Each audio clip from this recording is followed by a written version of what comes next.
आ चुका है one piece का एक और नया एपिसोड नंबर 1127, जहां लूफी और किजारू की फाइट कंटिन्यू हो ही रही होती है। फिर हम देखते हैं कि वेगापन की नजर बोनी पर जाती है, जो कि अभी भी जिंदा है। असल में वो किजारू से मार खाने के बाद सीधा लेवो फेस के नीचे वाले आइलैंड में चली जाती है, जहां अब वो नेवी सोल्जर से लड़ने की तैयारी कर रही होती है। इधर हम एटलस को देखते हैं, जो कि लेवो फेस के नीचे वाले आइलैंड में जाने की तैयारी कर रही होती है, ताकि सारे पैसिफिस्टर्स को वो फिर से कमांड दे सके। और अगर वो ऐसा नहीं कर पाती है तो बैरियर डाउन होते ही सारे पैसिफिस्टर्स उन्हीं पर अटैक कर देंगे। तभी एडिसन कहता है, क्या मस्त प्लान है रे बाबा, वेगापन से ज्यादा अथॉरिटी इस आइलैंड में किसी के पास नहीं है, तो सारे पैसिफिस्टर्स को हम अपने कमांड में ले सकते हैं। एटलस वहाँ से जा ही रही होती है कि वेगापन भी उसे अपने साथ से जाने को कहता है, और ये सुनते ही भाई उसब कहता है, अबे बुड्ढे पागल है क्या, तेरे को ही मारने इतनी फौज आई हुई है और तू है कि बाहर जाकर मराना चाह रहा है। जोक से बात गाइस, वेगापन कॉल करके फ्रैंकी को बताता है कि बोनी लेवो फेस के नीचे है, जो सुनते ही भाई फ्रैंकी भी थोड़ा रिलैक्स होता है और कहता है, चलो कम से कम बोनी सही सलामत तो है, क्योंकि किजारू ने उसे इतनी जोर से लात मारा था कि वो सीधा बैरियर से जा टकराई थी। ये सुनते ही वेगापन गुस्सा करते हुए स्नेल के बाहर ही आ जाता है और कहता है, तेरे सामने होते हुए भी उसने उसे एक जोरदार लात मार दी, कैसा मर्द है रे तू। फ्रैंकी माफी मांगते हुए उससे कहता है, अब मैं बोनी को बचाने जा रहा हूँ ताकि अपनी खोई इज्जत को मैं वापस ला सकूं। इधर वेगापंक अपना मन बना लेता है नीचे जाने का। उसप उसे रोकने की कोशिश तो करता है, लेकिन बोनी को बचाने के लिए वो नीचे जाने का फैसला ले ही लेता है और कहता है, एडिसन यहाँ सब संभाल लेगा, वो कभी भी बैरियर को डीएक्टिवेट कर सकता है। दूसरी तरफ सांजी इन सभी की बातों को सुन रहा था। वो कहता है, किजारू ने बोनी को लात मारी, ये मैं बिल्कुल भी बर्दाश्त नहीं कर सकता,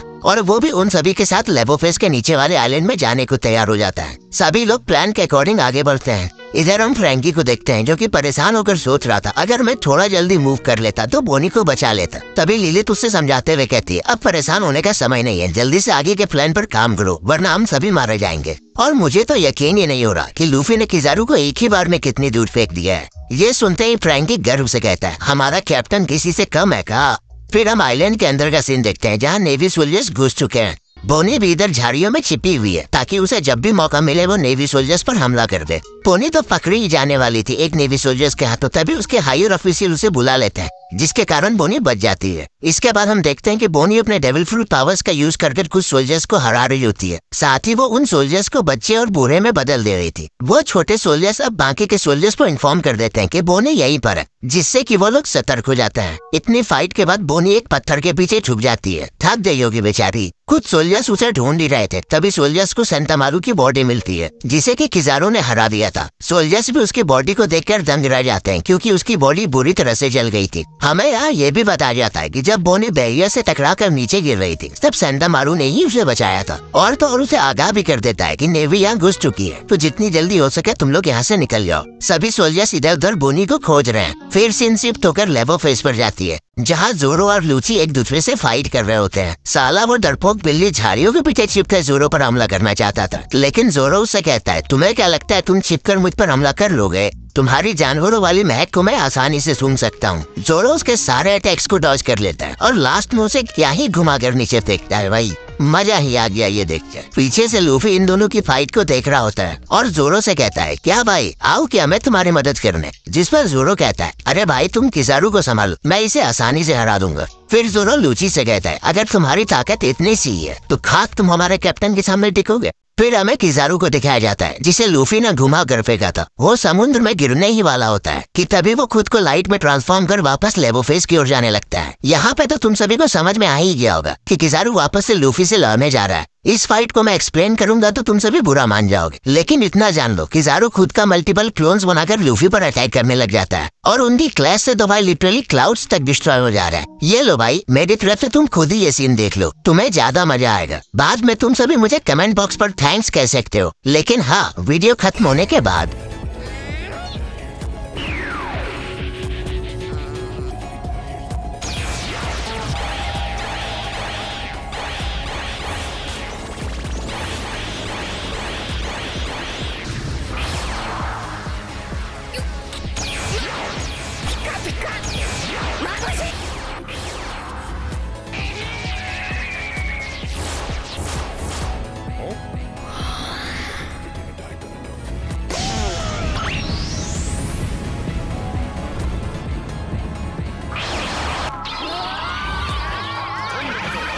फिर हम देखते हैं लूफी के लास्ट अटैक के बाद किजारू सीधा लैब के अंदर आ जाता है और वहाँ वो उस सबको पकड़कर वेगापंक के बारे में पूछने लग जाता है। लूफी भी उसे वहाँ देखकर हैरान हो जाता है और सोचता है अरे ये वहाँ कैसे चला गया। इधर हम देखते हैं कि वेगापंक अपने रोबो मशीन में बैठकर लैब से बाहर निकलता है, जिसे देख लूफी कहता है अरे ब्रो अंदर जाओ, बाहर क्या कर रहे हो, ये तुम्हें मार देगा। तभी पीछे से भागता भागता सांजी आता है और कहता है मुझे भी अपने साथ ले चलो, मैं भी बोनी को बचाऊंगा। तर काइजरू भी उन सभी को देख लेता है, वो उन सभी पर अपने लाइट बीम से अटैक कर देता है, लेकिन लूफी भाई उस अटैक को मछली के चारे की तरह खा लेता है, जो देखने के बाद तो सारे लोगों की आंखें बाहर आ जाती है। इधर फ्रैंकी भी इन सभी के साथ बोनी को बचाने जाने लगता है और लिलिथ से कहता है लिलिथ तुम जनरल फ्रैंकी का यूज करके सिड को बाहर ले जाओ। इधर लूफी के शरीर से लाइट बाहर आने लगती है, जो कि आसपास के सारे चीजों को तबाह कर देती है। तभी वेगापंक एडिसन से बैरियर खोलने को कहता है और उन लोगों के बाहर निकलते ही एडिसन उसे फिर से रीएक्टिवेट कर देता है। इधर हम देखते हैं कि फ्रैंकी की फटी हुई है और वो कहता है कि हम सभी अब गिरने वाले हैं, लेकिन वेगापंक की वो रोबो मशीन गिरने के बजाय बादलों में चलने लगती है। सभी नेवी सोल्जर्स देख लेते हैं कि वो लोग नीचे आ रहे हैं और पेसापिस्टास भी उन पर लेजर अटैक करने ही वाले होते हैं कि तभी एडिसन उन सभी को एक नया कमांड देते हुए कहती है इस आइलैंड पर जितने भी नेवी सोल्जर्स हैं तुम्हें उन सभी को मारना है और वेगापंक की जान बचानी है। इस कमांड को रिसीव करते ही सारे पेसापिस्टास नेवी सोल्जर्स पर अटैक करने लग जाते हैं और फिर हमें सैटर्न को दिखाया जाता है। शायद अगले एपिसोड में इसकी भी एंट्री होने वाली है, इसे मिस करने का तो भूल कर भी मत सोचना। बताओ तो कम से कम कमेंट बॉक्स में हालचाल ही पूछ लिया करो भाई, अपने ही तो हैं। और तुम सभी से एक रिक्वेस्ट है, सब्सक्राइब कर लिया करो, दबाना ही तो है और मुझे पता है तुम्हें दबाने में बड़ा मजा आता है।